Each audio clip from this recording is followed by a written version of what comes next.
All right, Shalom. First and foremost, I want to begin by giving all praises, honor, and glory to Yahweh, Bahasham, Yahweh Shai, Bahasham Kakadash. Double honors to the elders and apostles of great millstone who do well. Peace, blessings, salutations to the full elect that is out there pushing, laboring, believing, and listening unto this truth with heart sincerity. I already made a blessing be upon your houses.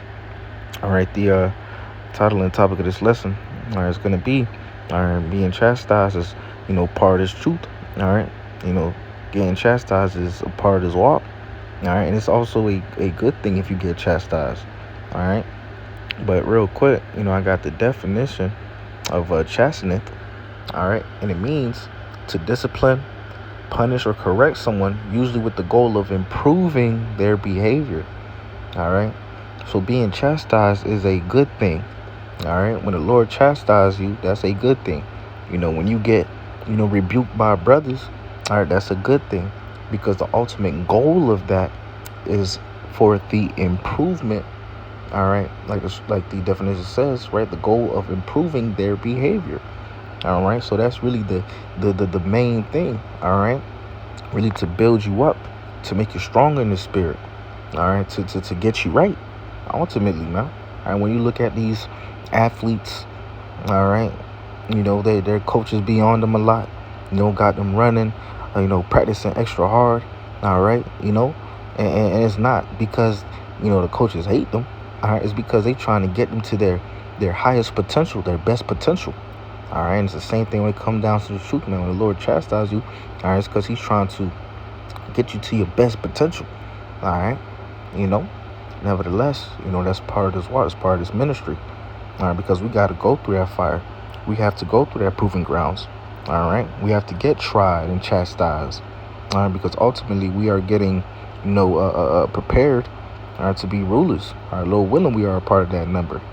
All right, so the end goal of all that chastising is to, prepare you for what to come. All right, but this is Hebrews, the 12th chapter, verse 7. It reads, "If ye endure chastening, the Most High dealeth with you as with sons. For what son is he whom the Father chasteneth not?"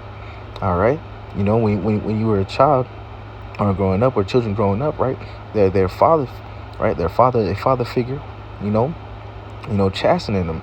All right, gives them correction, discipline. All right, all to basically build them up to be a man. All right, ultimately to build them up to be better. All right, get them right. Okay, and that's the same thing, with the Lord chastening us now, right? He's building us up, right? So the Most High really dealing with you, like the scripture says, as with sons. All right, that is a normal and a common thing to see. All right, when the father doesn't, chasten his son, hey, he don't really care, man. He don't care about his son. He don't care if his son ends up bad or whatnot. He don't care about the outcome of his son. But the fathers that care about their son, they chasten them. They give them disciplinary actions. They try to correct them, to build them up, all for their embetterment. All right,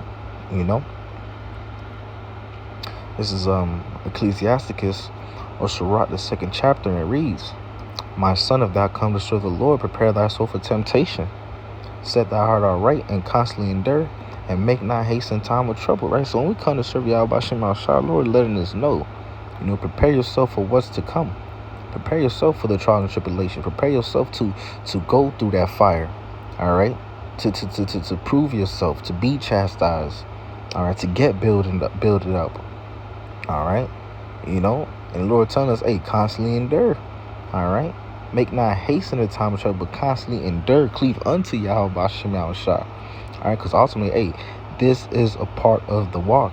All right, you can't come into this truth, you can't come into this ministry and expect it to be a cakewalk. You can't come in here expecting for it to be, no chastening going on. All right, no correction going on. No.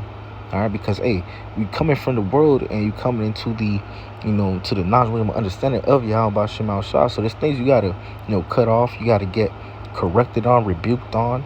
You gotta wean off the fat. And that's what's going to happen when you come to serve Yahweh Shem Shah. So you got to expect these things and prepare for these things. All right. And take it cheerfully. All right. Because ultimately the goal of that is to what? To like the definition of chastening, right? To improve one's behavior, right? To improve you. All right. To build you up. Verse 3, cleave unto him, and depart not away, that thou mayest be increased at thy last end. Whatsoever is brought upon thee, take cheerfully, and be patient when thou art changed to a lower state, right? Like I said, right? Take it cheerfully, all right? Verse 5, for gold is tried in the fire, and acceptable men in the furnace of adversity, right? So we have to go through that fire. We have to go through that purification process. We have to go through that proving grounds, right? How bad do we want it?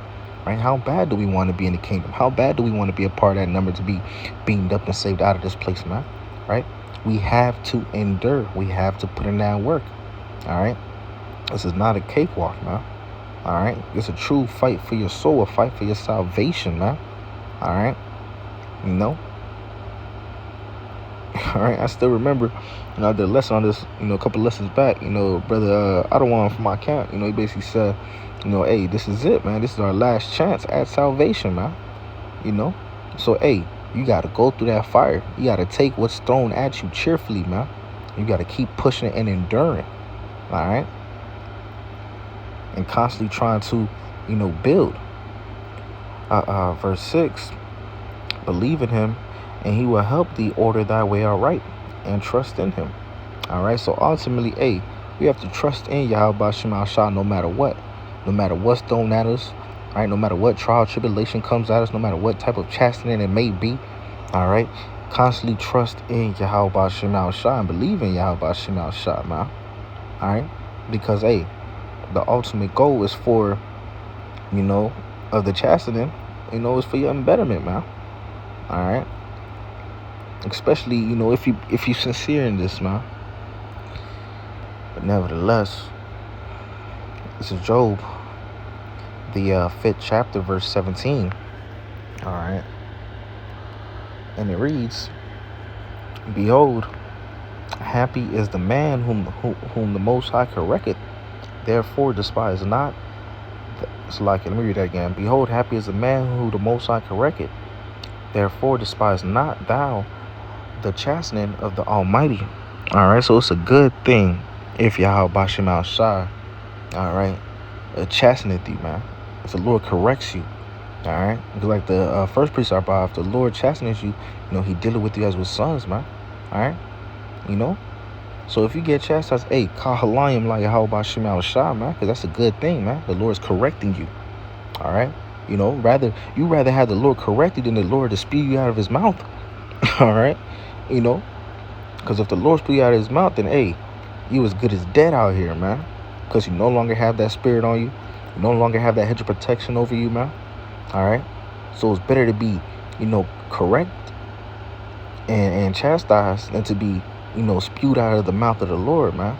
It's like a parent. You rather have your parent, correct you, chastise you, give you whippings, whatever the case may be, than for them to completely, disown you, kick you out, and just forget about you, man. So it's a good thing. All right. And even also, like I said earlier, I was mentioning this earlier, getting rebuked by brothers. That's a good thing. Are you getting corrected? All right, getting chastised. All right, you getting, built up. All right. As a matter of fact, I'm going to grab that precept just for edification. One sec.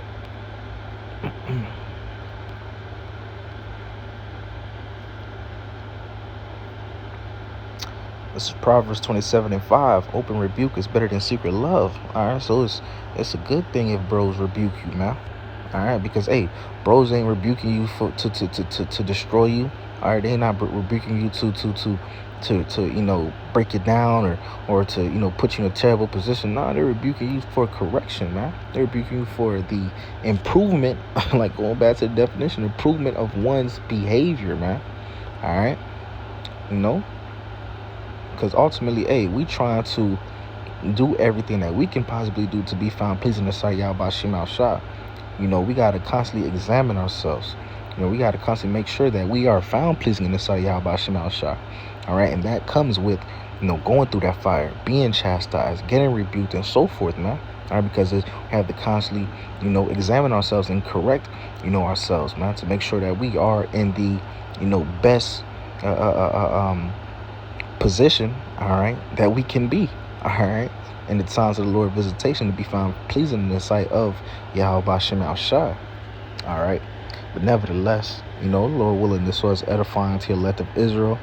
With that being said, I'll give all praises, honor, and glory to Yahweh, Bahasham, Yahweh Shai, Bahasham, Ruach Kodash, that belongs to the elders and apostles of great millstone who were well. Peace, blessings, salutations to the elect that is out there pushing, laboring, believing, and listening on to this truth with our sincerity. Until next time, Shalom, and a ball, Kwame Asharallah, Shalom.